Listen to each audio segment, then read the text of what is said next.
Boa tarde, meus queridos alunos do português jurídico. Sempre um privilégio poder me comunicar com vocês. Vamos fazer a palhinha da aula de quinta-feira à noite. Quinta-feira à noite nós vamos trabalhar a concordância nominal e o professor também vai dar uma atenção especial para a oratória, até porque daqui uns 10 dias nós teremos a apresentação da oratória por parte de vocês. Sobre a oratória, amanhã o professor vai apresentar os critérios de avaliação e também vai ter uma pequena surpresa sobre a oratória. Se é surpresa, eu não vou falar agora. É surpresa. É amanhã à noite. Então estou esperando vocês amanhã à noite, né, para definirmos os critérios de avaliação. E o professor vai ser bem tolerante, bem tranquilo em relação a isso, porque uma coisa é você me apresentar uma oratória ao vivo e a cores, né, com uma tribuna, etc e tal, e uma outra coisa é você me apresentar uma oratória via remoto, né? Então, com certeza, vamos perder um pouquinho na qualidade, é uma coisa óbvia, né? Então, eu vou procurar dizer para vocês, né, quando falarmos dos critérios de avaliação, em cima do que, né, você estará sendo avaliado.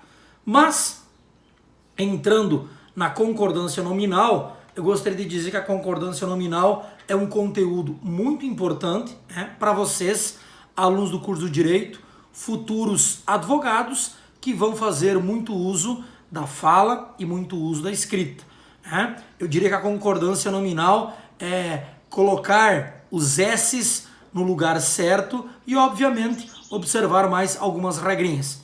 Vou ler uma frase aqui para vocês perceberem como funciona a concordância nominal. Nesta frase já vai aparecer a regra geral da concordância nominal. Vai lá então. Aqueles dois meninos estudiosos leram os livros antigos. Vou repetir. Aqueles dois meninos estudiosos leram os livros antigos. Vocês perceberam que nesta frase nós temos dois nomes ou dois substantivos, que é meninos e livros. Os substantivos, os nomes, eles são os carros-chefe.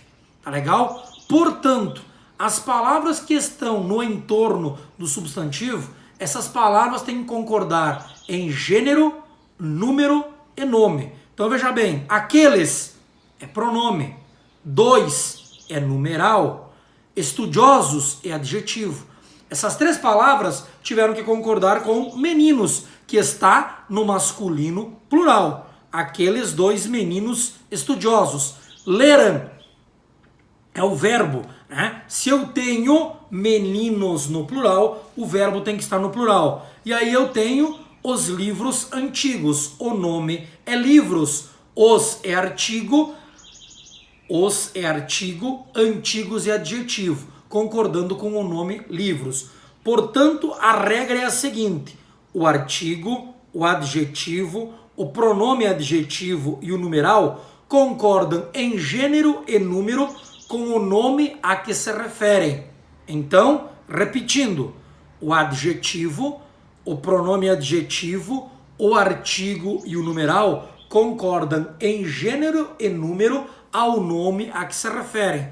Portanto, é o nome que vai dar o embasamento se a oração fica no singular, se a oração vai para o plural, tá? E vai cuidar também a questão de gênero masculino e feminino. Esta é a regra geral. Muitos poderão dizer, professor, já sabia disso há muito tempo. Que beleza, isso vai facilitar o nosso trabalho. Vamos para algumas regras específicas, tá? Por exemplo, a regra com as expressões é bom, é necessário, é proibido. Perdão, repito. É bom, é necessário, é proibido. Essas três expressões são três expressões invariáveis que eu não devo mudar. Vai lá os exemplos, tá? Aspirina é bom para dor de cabeça. Aspirina é bom para dor de cabeça. É necessário paciência. É necessário paciência. Bebida alcoólica é proibido para menores de 18 anos. Então, essas três frases respeitaram a regra antes comentada. É bom, é necessário e é proibido são palavras invariáveis. Porém, se o sujeito vier antecedido de artigo ou outro determinante, poderá ter uma variação. Se eu disser a aspirina, aí eu vou variar. Eu vou dizer a aspirina é boa para dor de cabeça. Por que eu fiz a variação agora? Porque apareceu o artigo a. Tá? Segundo exemplo, é necessária muita paciência.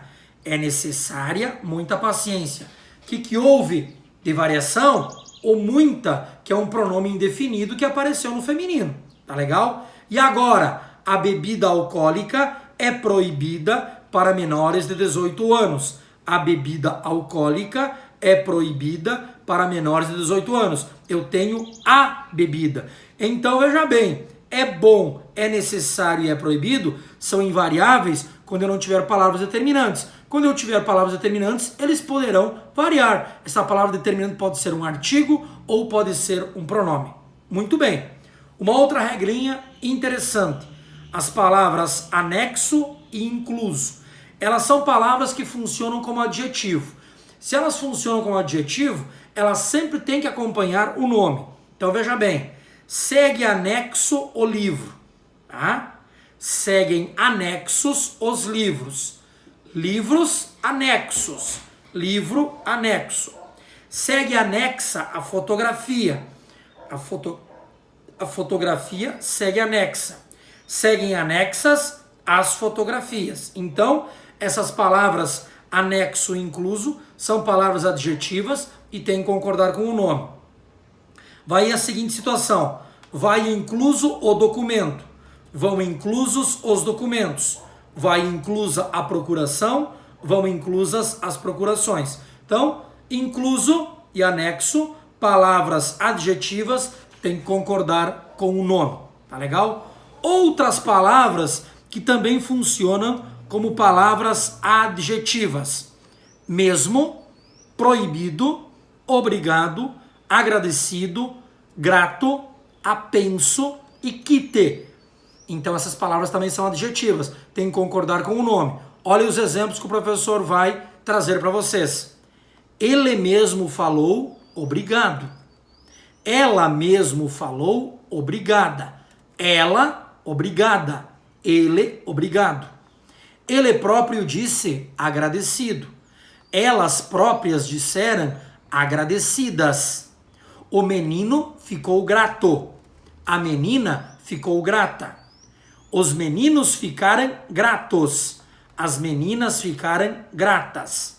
O documento está apenso aos autos. Frase jurídica, né? Apenso quer dizer anexo.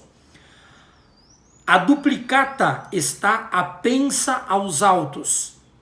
O aluno está quite com o serviço militar. Os alunos estão quites com o serviço militar.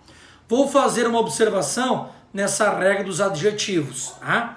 Quando você tiver a palavra anexo, se eu tiver a expressão em anexo vai servir para toda e qualquer situação.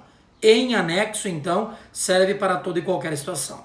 Muito bem. Uma outra observação com as palavras menos e o prefixo pseudo. Então, a palavra menos e o prefixo pseudo. Olha o que diz aqui. O advérbio menos e o prefixo pseudo não variam. Olha o exemplo. Havia menos alunos na sala. Havia menos alunas na sala. Portanto, ele é invariável. Tá legal? Outro exemplo. Era um pseudo-professor. Era uma pseudo-professora.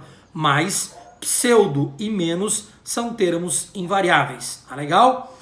As demais regras nós vamos ver amanhã à noite num material bem legal que será apresentado a vocês. Muito obrigado pela atenção. Um bom final de quarta-feira. Foi um privilégio.